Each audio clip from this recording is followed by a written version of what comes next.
ప్రేమతో నాన్నకు ప్రేమతో నాన్నకు ప్రేమతో అంకితం నా ప్రతీక్షణం.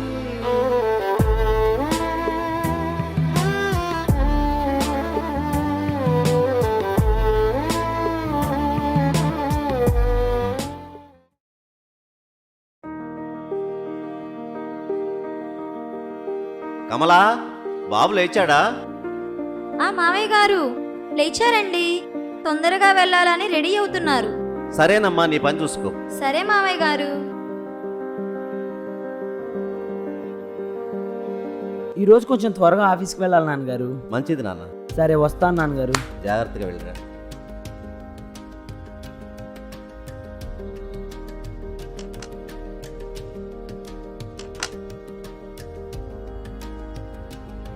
అబ్బా,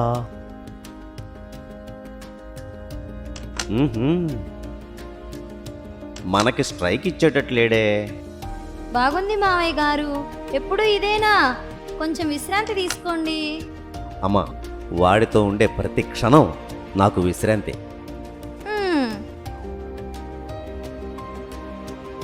నాన్నగారు, నిన్న చెస్లో నేనే గెలిచాను, ఇవాళ క్యారమ్స్లో నేనే గెలిచాను. ఈ మధ్య రోజు ఓడిపోతున్నారే. నీ గెలిపే నా గెలుపు నాన్న. నాకు మనవడినిస్తే మేమిద్దరం మా తంటాలు మేము పడతాం.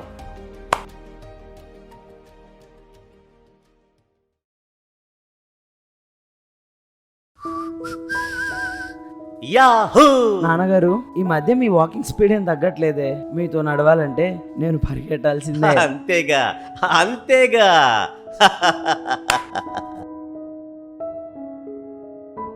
ఏంటి నాన్న? మీతో ఒక విషయం చెప్పాలి నాన్న. అలాగా, చెప్పు. ఏం లేదు మావయ్య గారు, ఆయన మీకు ఎలా చెప్పాలని ఆలోచిస్తున్నారు. ఇద్దరిలో ఎవరో ఒకళ్ళు చెప్పండర్రా. అంటే రేపు మిమ్మల్ని ఒరే నాన్న, ఈ నీళ్లు నవ్వడం ఎప్పటి నుంచిరా? విషయం ఏమిటో చెప్పు. మిమ్మల్ని నాన్న, మిమ్మల్ని రేపు వృద్ధాశ్రమాన్ని తీసుకువెళ్తున్నాను నాన్న. వృద్ధాశ్రమం? అవును మావయ్య గారు, మీకు కావాల్సినవన్నీ ఆల్రెడీ నేను సర్ది పెట్టేశాను.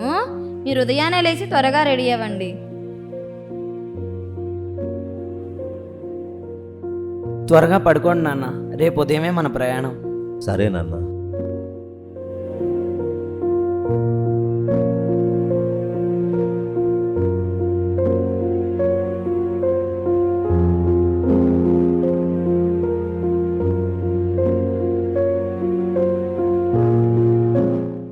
ఏమిటి పరిస్థితి?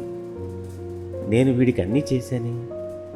కోడలు కూడా నన్ను ఎంతో ప్రేమగా చూసుకుంటుంది కదా. నాతో వాడు ఏ రోజు ఒక కొడుకులా ప్రవర్తించలేదు. స్నేహితుల్లా ఉన్నాం. ఇంతలో ఏమైంది? నా వల్ల వాళ్ళిద్దరికీ ఏమైనా ఇబ్బంది వచ్చిందా? ఇదంతా కోడలు ఆలోచన అయి ఉంటుందా? జీవిత చరమదశలో కొడుకు ఉండి దూరంగా బ్రతకడం ఎంత కష్టమో. భగవంతుడా, ఎందుకు వృద్ధాప్యాన్ని ఇచ్చావు? ఇది శాపమే కదా. నేనెప్పుడు ఏమీ అడగలేదు. నా కొడుకు మనసు మార్చి నన్ను నా బిడ్డ దగ్గరే ఉంచు స్వామి. మామయ్య, పదండమ్మా.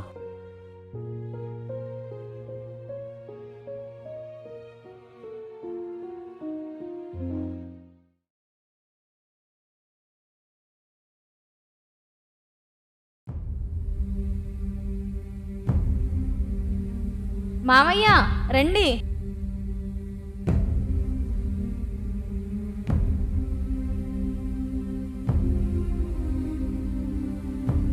నాన్నగారిని అక్కడ కూర్చోబెట్టు.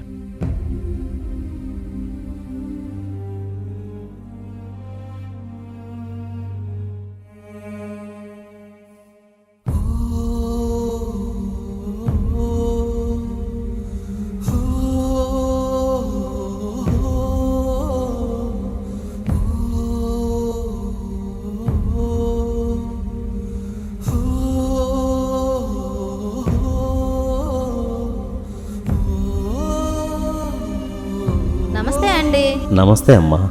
ఆనందంగా బిడ్డలతో గడపాల్సిన జీవితం ఒంటరిగా ఆశ్రమంలో ఉంటాననుకోలేదు. అందుకే అంటారు, మనం ఒకటి తలిస్తే భగవంతుడు ఒకటి తలుస్తాడని. ఏంటి నాన్న ఆలోచిస్తున్నారు? ఏం లేదు నాన్న. ఈరోజు మీ పుట్టినరోజు నాన్న. మీలాంటి వృద్ధులతో ఈ రోజంతా గడపాలని చెప్పి నేను మీ కోళ్ళు ప్లాన్ వేసుకొచ్చాం నాన్న. అంటే ఇక్కడ నన్ను వదిలిపెట్టడం లేదా? అయ్యో నాన్న, మీరు లేకుండా నేనెలా ఉంటాను నాన్న? ఈరోజు టిఫిను భోజనం మా నాన్న లాంటి వృద్ధుల మధ్యలోనే. నువ్వు అనుకున్నట్లు నేను ఇక్కడ వదిలిపెట్టడం లేదు నాన్న. నిజానికి నా ప్రాణం నాన్న. నువ్వు నన్ను ఎంత ప్రేమగా పెంచావో నాకు తెలీదా? కేవలం మా ఇద్దరి సుఖం కోసం నేను దూరం చేసుకుంటానా? నా ఊపిరిలో, నా కదలికలో అనుక్షణం కొలువైన దైవం నాన్న మీరు. మిమ్మల్ని సప్రెస్ చేయాలని మీకు ఈ విషయం చెప్పలేదు మావయ్య గారు. ఈ సూట్ కేసులో ఉన్నవి మీ బట్టలు కాదు, ఇక్కడున్న వృద్ధులకు పంచడానికి తీసుకొచ్చిన దుప్పట్లు. మా ప్రాణం మీరైనప్పుడు మా ప్రాణాన్ని వదిలేసి మేము ఎలా ఉంటాం మావయ్య గారు? నా రక్తం తప్పు చెయ్యదు, నా పెంపకం పొరపాటు చెయ్యదు అని నాకు తెలిసిన ఈనాటి సమాజంలో తల్లిదండ్రులు వెగటుగా చేదుగా భావించే వారి పట్ల కటువుగా ప్రవర్తించి వాళ్లను హింసించి ఏదో సాధించామనుకునే నేటి యువత కాదు నా కుమార్. పిల్లల భావాలను అర్థం చేసుకోక వాళ్ళని చదువుల పేరుతో హాస్టల్స్లో చేర్చి నెలకో మారు మేము ఉన్నాం అని కనిపించినా ఆ పిల్లవాడి దృష్టిలో ఈ తల్లిదండ్రులు ఒక వస్తువులా కనిపిస్తారే తప్ప తల్లిదండ్రుల్లా కనిపించరు. రేపొద్దున వాడు కూడా చిన్నతనంలో హాస్టల్స్లో చేర్పించినట్టే ఆ బిడ్డ పెద్దయ్యాక ఆ తల్లిదండ్రుల్ని వృద్ధాశ్రమంలోనే చేరుస్తాడు. పెంపకం అంటే ఆస్తుల పంపకం కాదు, పెంపకం అంటే ప్రేమల పంపకం. పదండి నాన్న, వెళ్ళి ఆనందంగా గడుపుదాం.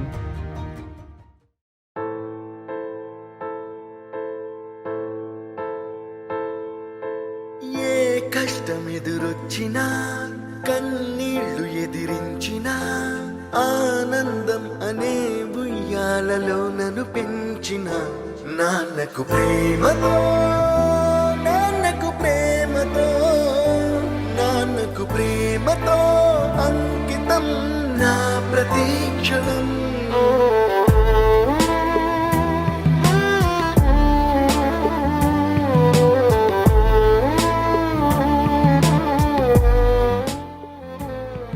నేనే దారిలో వెళ్ళినా, ఏ అడ్డు నన్నాపినా, మీరెంతో అదృష్టవంతులు, సంస్కారవంతమైన కొడుకుని కన్నారు. మీ మాటలు ఇందాక నుండి వింటూనే ఉన్నాను. మా నాన్నగారు నాకు నేర్పిన క్రమశిక్షణ నా బిడ్డలకు నేర్పాను. వాళ్ళు క్రమశిక్షణ మరిచి నన్ను ఈ ఆశ్రమంలో పడేశారు. నా ఆస్తులు కాజేసి నన్ను ఈ ఆశ్రమంలో పడేసి నన్ను మళ్ళీ తిరిగి చూడలేదు.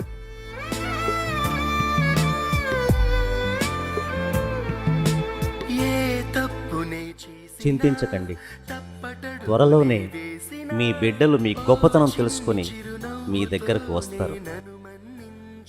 లోకంలో ఎవరినైనా అమ్మ అని అనగలం, కానీ సొంత నాన్నని మాత్రమే నాన్న అనగలం.